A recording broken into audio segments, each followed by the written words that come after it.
I hope you're doing well. Thanks for stopping by. Happy New Year. I hope you had a chance to enjoy a wonderful holiday and a Merry Christmas.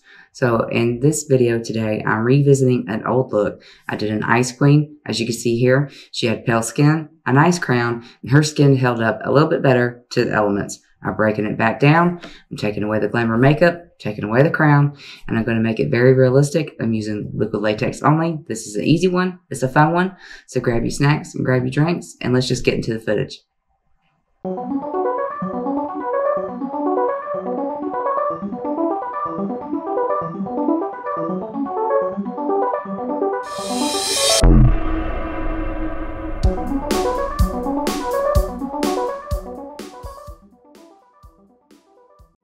Hey everyone, new year, new shirt to remind you to stay optimistic. Sometimes it's your mindset that'll get you through a lot of things.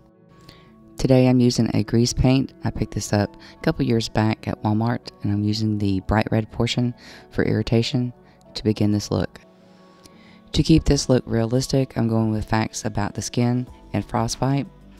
Frostbite usually affects skin that has the least amount of blood flow to it, and that our bodies are not symmetrical, so the left side of my body is smaller than the right side of my body.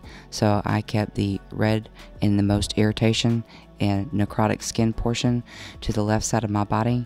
And also a fact about frostbite is that toes, fingers, nose, and ears suffer the quickest because the body's natural defense during this time is to take the blood flow and move it away from extremities to protect the inner organs. Some other known facts about frostbite is that when temperature is 0 degrees Fahrenheit or below, it can take about 30 minutes for exposed skin to get frostbite. And at 15 degrees below zero, even with a little bit of wind, frostbite is possible to occur within 15 minutes. Today I'm using liquid latex that dries clear. You can pick this formula up on Amazon. It does run a couple dollars more than liquid latex that dries with that tinted look to it. You can also use glue for this look if you don't have liquid latex on hand. But I go through and I place down about 3 layers, and I use a hair dryer to make each layer dry a little bit quicker.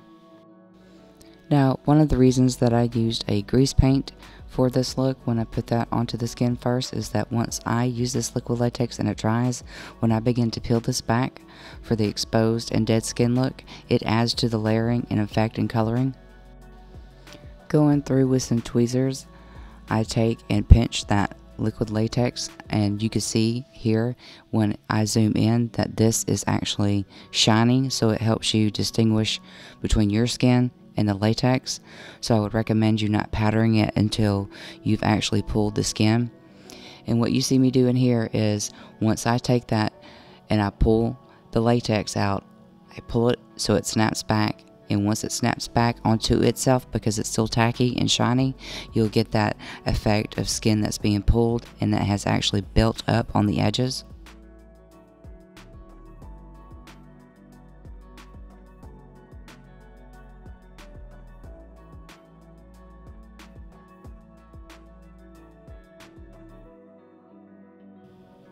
I continue to do this through all the layers of the liquid latex that I put onto the face. Just be careful not to puncture and hurt your skin.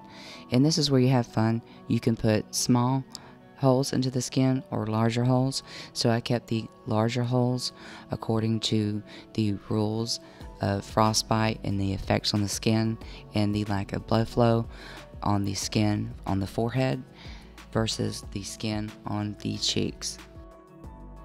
I am peeling more liquid latex off of the nose for this look because the nose has less blood flow. It sticks off from the face, and it will be the first to suffer and have black necrotic skin versus any other feature of the face.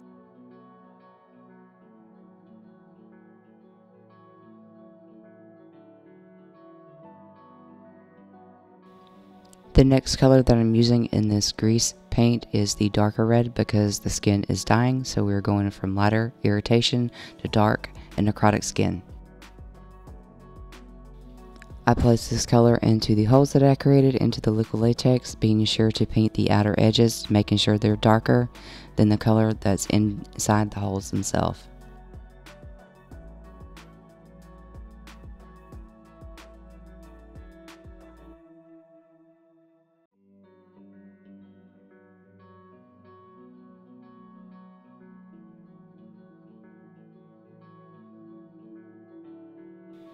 Although the skin and the nose is going to be black, I continue to layer this color into every portion of the look because it's a good practice to have.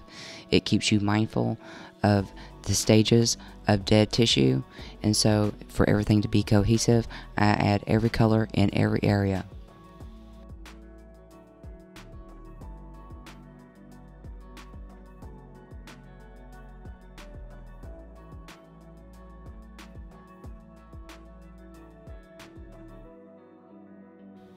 I will often switch brushes as needed as to not use too much product and also not to create a mess.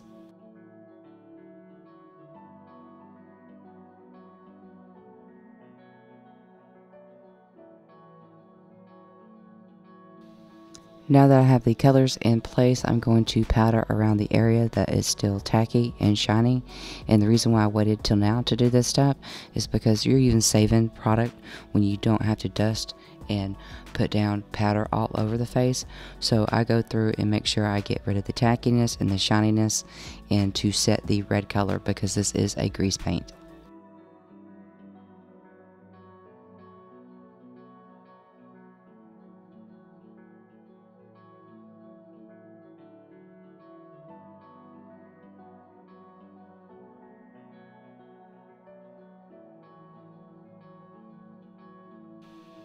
The next color that I'm using in this grease paint is the purple.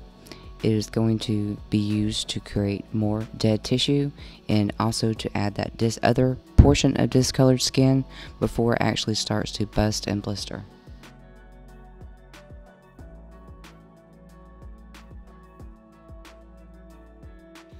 When I brush colors onto these wounds, I make sure to tap those colors around to blot it so that you do not have a harsh line. This is going to give it more of a realistic look because things up under the skin tend to bleed, whether it's tissue that's going to die or it's blood or bruising up under the skin. So those are the reasons why I take my finger and I just continue to tap around areas of this look.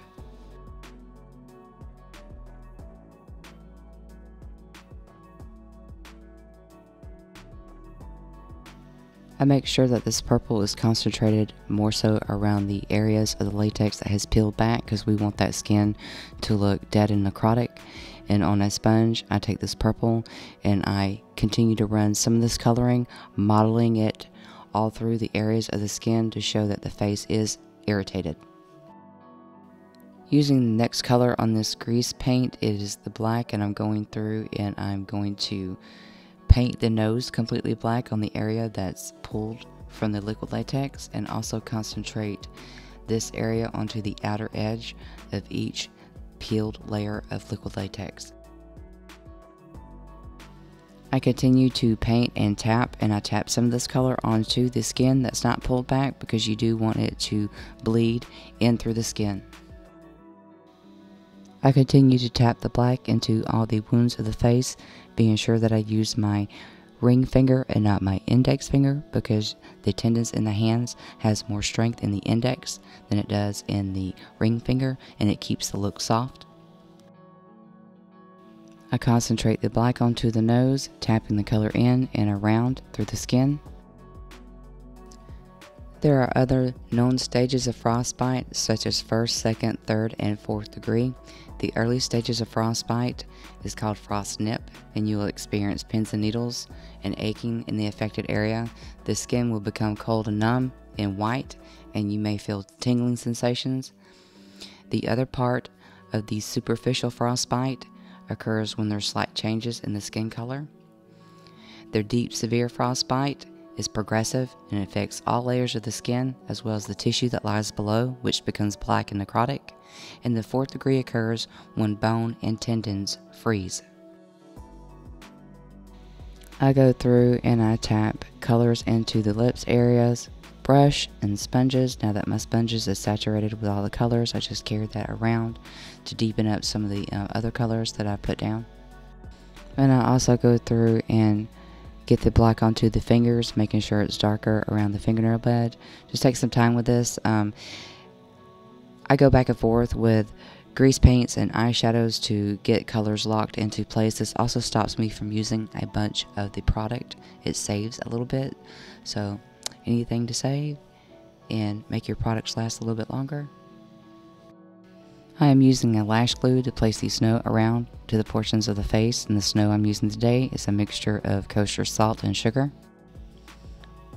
For the other portion of the snow, I'm taking a white grease paint and I'm going through with a fan brush and I'm pushing that through the eyebrows and onto the eyelashes.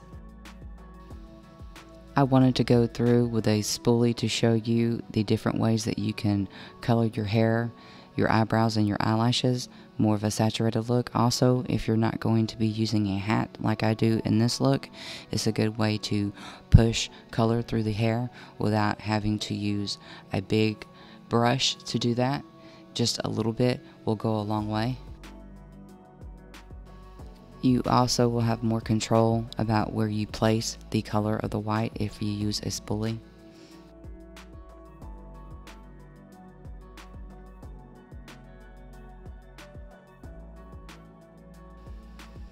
Taking my lash glue, I put just a little bit on the back of my hand, and what I want to do with the snow effect of this look is to layer it.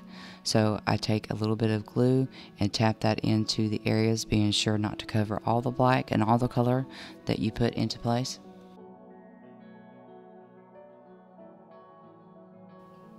I'm using a tapping motion and placing that sugar and salt mixture onto the glue. You do not have to use kosher salt, any salt will do, but I find that it has thicker granules, and once you start to layer this on top of each other, it will kind of stick out a little bit more realistic. The word I'm looking for is dimension, to add more dimension to the look. And you'll see that I go back over every area that I want the snow to be in, and lash glue washes up pretty easily. Do not use liquid latex for this. It does not come out of hair, and you will have to shave areas of your head. You should see some of the looks that I have created that I actually have to go through with some clippers and clip some stuff, and it gets funny because my hairdresser is about used to it now. So she'll ask me, she goes, "Big look, what did you do? What was it?" To layer the salt and sugar mixture, I go through and I tap in with a brush onto the mixture that I have onto the face, and then I let that fall gently onto the glue as to create a buildup.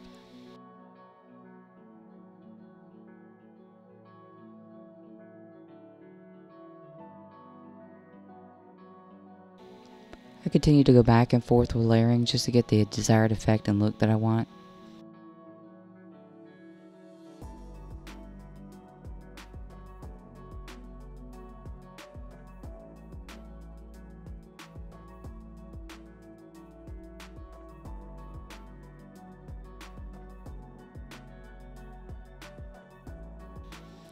Now that I have my coat, scarf, and hat on, I go through with that white cream paint and I paint just with my fingers a little bit of the areas onto the hat, onto the hair, and onto the scarf. And when I have that cream paint in, I can then put the salt and sugar mixture and it will stay. So you don't need to use glue or anything like that. It's going to be the natural properties of adhesion. So you have a grease paint that will hold a granular substance, and I just go through and continue to tap snow where I want it to be for this look, adding some into the hairline and onto the hat and onto the scarf.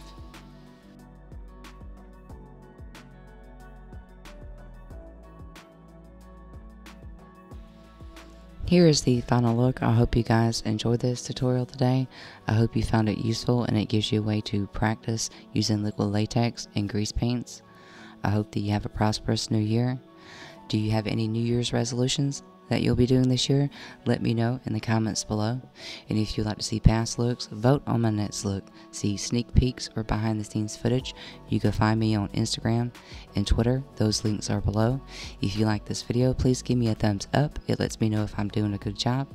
And I'll see you guys in the next video. Bye.